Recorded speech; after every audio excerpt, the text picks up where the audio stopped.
Alors, bonjour Aurélien, est-ce que tu pourrais te présenter et nous parler un petit peu de ton entreprise? Bien sûr, donc je m'appelle Aurélien, je travaille pour We Are Social à Londres, donc le bureau anglais et pas le bureau français.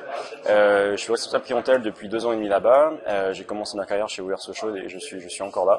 Je travaille pour des marques comme Orange, Microsoft, Universal Pictures, Eurostar et quelques petites autres marques intéressantes. Ok, alors je sais que les médias sociaux, donc c'est votre cœur de business. Est-ce que tu pourrais donner deux, trois exemples de ce qui marche vraiment sur les médias sociaux, les erreurs à ne pas commettre? Vous, qu'est-ce que vous conseillez à vos clients? Quelle est la stratégie que vous leur proposez? En fait, les erreurs à ne pas commettre, c'est d'aller sur les réseaux sociaux comme Facebook ou Twitter, enfin tous les réseaux sociaux, absolument, sans avoir de vraie stratégie en fait. Se plonger dans le grand bain des réseaux sociaux, du social media, c'est très bien, mais de faire avec une stratégie, c'est mieux. Il faut pas juste ouvrir un compte, faire une page Facebook et un compte Twitter parce que c'est à la mode et qu'on a vu un concurrent le faire. Il faut avoir une vraie stratégie derrière, comprendre qui sont nos clients. Qui sont les clients intéressés et qu'est-ce qu'on veut leur dire sur les réseaux sociaux et sur ces nouvelles chaînes de communication. Donc c'est par exemple ne pas prendre un ton de communication traditionnel, ne pas communiquer sur Facebook et Twitter comme on communique en TV et en radio, c'est-à-dire de manière très fermée et sans interaction.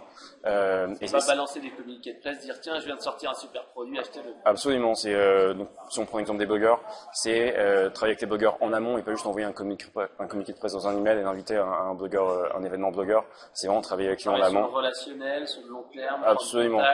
Gagner la confiance et donner un article mais qui a un rapport avec son activité et pas lui proposer de tester des rouges à lèvres alors que c'est un blogueur high-tech. Exactement. De toute façon, ce qui s'est passé, c'est qu'on voit une mutation chez les blogueurs.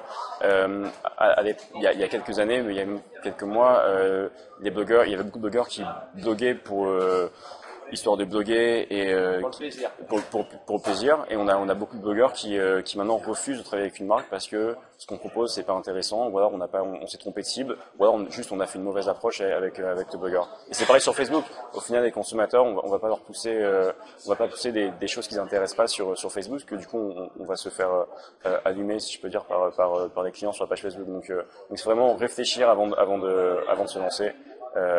C'est super important. Alors justement, la réflexion, la stratégie, quels sont un petit peu les conseils que vous donnez aux entreprises qui veulent se lancer?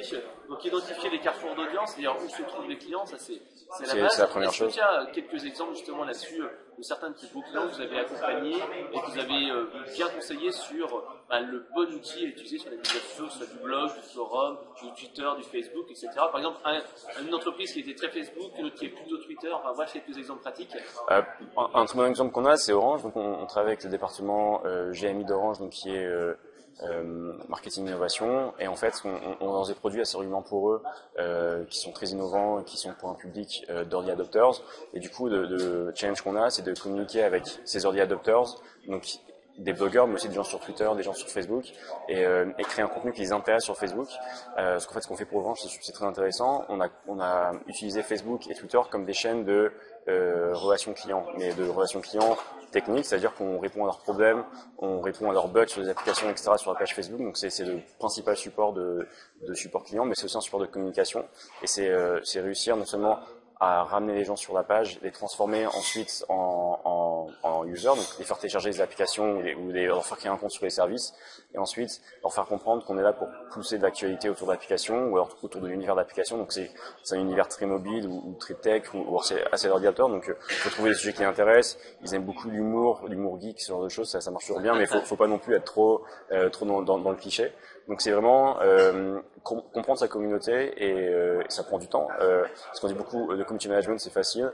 Non, c'est pas facile. Il faut chaque communauté. Publier des blagues sur Facebook. Absolument. Faut vraiment écouter et ça prend du temps. Par exemple, donc il y a deux choses. Il y a créer une communauté, donc c'est compliqué, mais aussi reprendre une communauté qui a été créée par une agence précédente ou alors par le client directement. Et c'est pas juste hop, je reprends, je pense que c'est la bonne idée et je vais faire des statuts comme ça. Non, faut vraiment analyser, voir ce qui marche pas.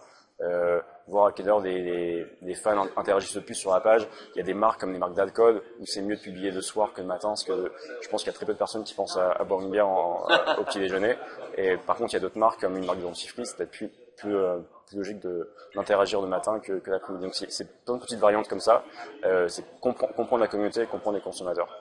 Et qu'est-ce que tu as justement comme petit truc astuce pour avoir plus d'interaction sur une page? Alors bien entendu, c'est poser des questions. On dit souvent en fait qu'il faut mettre bien sûr des visuels, que ce soit des images, que ce soit des vidéos. Et il y a encore un petit peu ces différences entre un Facebook et un Twitter. On parle de Facebook qui est plus sur le relationnel et un Twitter qui est comme plus sur le push d'information. Est-ce que vous voyez également cela au niveau de vos clients? Je suis pas d'accord sur le Twitter qui est juste un push d'information. Ce qu'on fait pour beaucoup de nos marques, ça, par exemple, un Eurostar qui est un très bon exemple. Donc on gère Eurostar de la partie anglaise d'Eurostar. Et en fait, ce qu'on fait, c'est que quand on voit les gens qui tweetent Eurostar, oui, forcément on répond. Quand il y a une nouvelle promotion Eurostar, des destinations à bas prix, oui, forcément on la pousse. Mais on fait aussi des interactions avec les gens quand on a une actualité assez calme, ou même très occupée. Parce qu'Eurostar a eu quelques difficultés dans le passé avec les crises Eurostar, etc. Ça a toujours été compliqué. Mais ce qu'on fait, c'est que on tweet les gens qui disent j'ai envie de partir en vacances. On essaie vraiment de créer une relation avec eux, sans spam. On va pas dire vous pouvez partir en vacances. Il y a une offre Eurostar, non, c'est vraiment leur parler sans pour autant vendre. En fait, c'est discuter pour plaisir de discuter, comme on discuterait avec notre boulangère ou ce genre de choses. Donc établir une conversation, une relation, ensuite fidéliser le client et pourquoi pas, au moins avoir une image positive pour qu'il y ait un touche à oreille positif et pourquoi pas faire recommander, réacheter avec un Absolument, absolument. C'est pas essayer de vendre à chaque fois, mais c'est vraiment d'être une marque sympathique et conviviale et avec qui on a envie d'être amis au final. Et c'est pareil sur Facebook. Effectivement, Facebook, il y a les visuels qui marchent très bien. Et ça c'est compliqué pour nous aussi, parce que se dire que pour un contenu identique, on aura plus de likes et de commentaires si on publie une image, c'est toujours bon à savoir, mais c'est frustrant de se dire que c'est une des seules solutions qu'on a pour avoir plus d'engagement. Mais il y a aussi effectivement avoir des updates, des statuts courts et qui sont clairs sur ce qu'on attend de la part des fans. Un appel à l'action, c'est très important.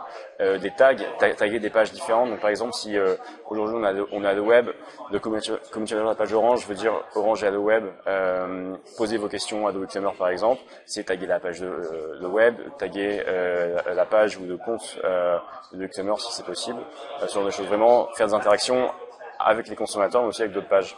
Donc en fait, on est plus dans une conversation qu'un message qui descend directement vers le consommateur dans la publicité traditionnelle. C'est ça. Absolument. Et même quand on essaie de faire passer un message publicitaire, parce que faut pas se tromper non plus. Facebook, c'est aussi un moyen de pousser les ventes et d'améliorer les ventes et de fidéliser les clients. De faire de manière, pas comme on ferait une réclame radio, une réclame TV ou même une réclame presse. C'est de faire de manière soft, et engageante et intéressante. Ok. Et au niveau justement du ROI, du retour sur investissement de Facebook et Twitter, est-ce que tu as quelques exemples, forcément pas en me donnant des chiffres détaillés, mais d'entreprises en tout cas qui ont gagné de l'argent, fidélisé les clients, développé leur activité grâce aux médias sociaux tels que Facebook, Twitter, etc. Bien sûr. Je pense que les sites de e-commerce, c'est les exemples les plus flagrants. Parce qu'on peut mettre des trackers, on peut voir quel est le parcours client à partir du moment où il clique sur la page jusqu'au moment où il paye son panier.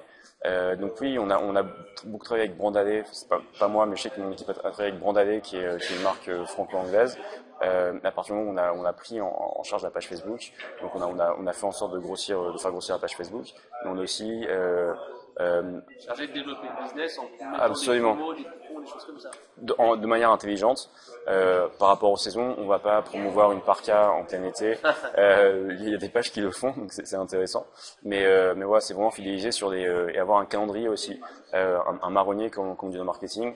Et c'est vraiment trouver des petites des coutumes locales, absolument, comme les présidentielles. Il y a beaucoup de pages qui ont fait des choses sur les présidentielles. Il y a l'euro maintenant.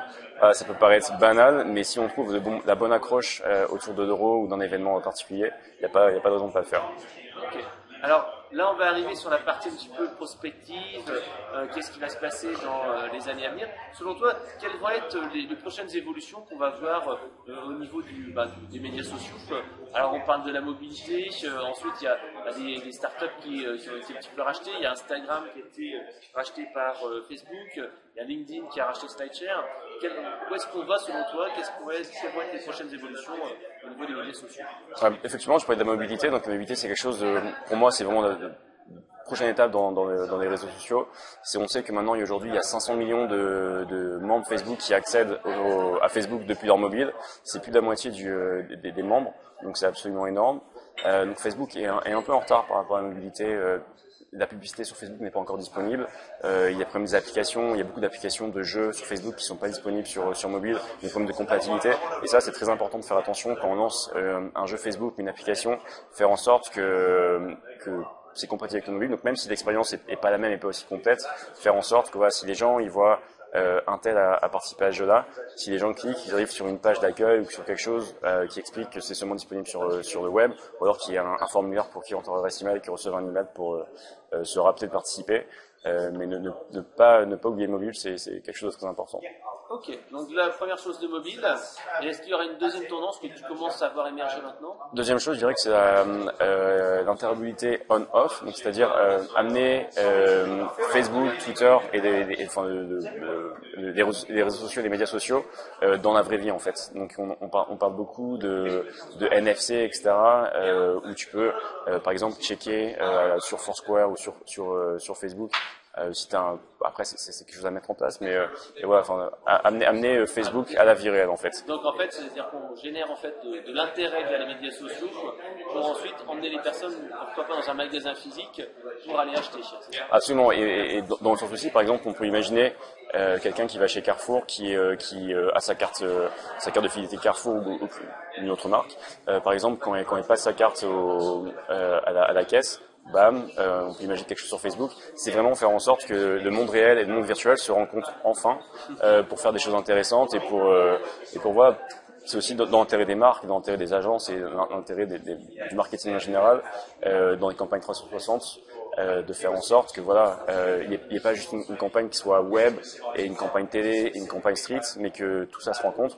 Enfin, du moins que le web et le physique se rencontrent. Absolument, du vrai multicanal avec des liens entre les canaux et pas juste une adaptation plus ou moins bonne de la campagne sur chaque canal. Donc ça veut dire multicanaux et multipériphériques, que ce soit Absolument. Du magasin en face à face, que ce soit de l'iPhone, que ce soit du smartphone, de l'iPad, que ce soit du PC, absolument. Du face à face, bref, que le message soit constant et tout ça, ça permet en fait de générer plus de business dans l'entreprise. Et en fait, le mobile et cette interopérabilité sont liés.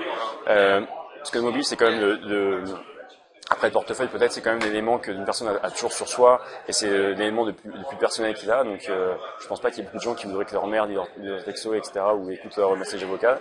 Donc voilà, et je pense que le mobile a une place très importante pour amener ces médias sociaux dans la vraie vie, en fait. Ok, ben merci pour toutes ces informations. Si on veut voir plus d'informations justement sur comment mettre en place une campagne, on va sur quel site internet, dis-moi? Sur wearesocial.fr ou .net si on est anglais. On a un blog où on suit de très près tout ce qui se passe dans le monde du mobile et des réseaux sociaux. Donc c'est le blog à lire pour se tenir informé rapidement. Donc c'est sur wearesocial/blog wearesocial.fr. Le blog est sur la homepage. D'accord, bah merci pour toutes les informations et à bientôt.